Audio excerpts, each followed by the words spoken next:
মাওলা, আমি তো গুনাহ করেছি, তোমার দরবারের আসামি। মাওলা তুমি যদি মাফ করে দাও, আমাকে প্রশ্ন করার কেউ নাই, আমাকে জিজ্ঞেস করারও কেউ নাই, আমাকে আটকানোর কেউ নেই। বান্দা যখন অনুতপ্ত মন নিয়ে বারবার বলতে থাকে, রব্বে করিমের রহমত তাকাইতে থাকে, তাকাতে তাকাইতে এক সময় রব্বে করিম বলে, বান্দারে তোর বলার ধরনটা পছন্দ হয়েছে, তোর ডাকার ধরনটা পছন্দ হয়েছে, তোর চোখের পানি পছন্দ হয়েছে, তোর বলাটা পছন্দ হয়েছে।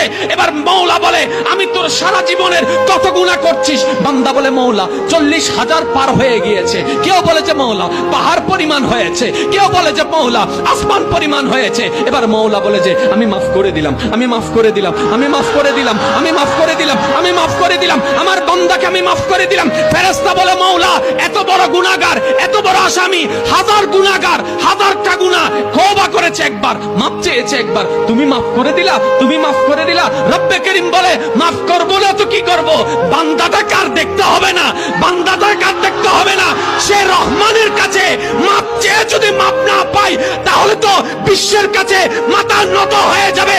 আরে সে রহমানের বান্দা, জাত্তার বান্দা না, যে রহমান হচ্ছে ইন্নাল্লাহ আলা কুল্লি শাইইন কাদির। সুবহান।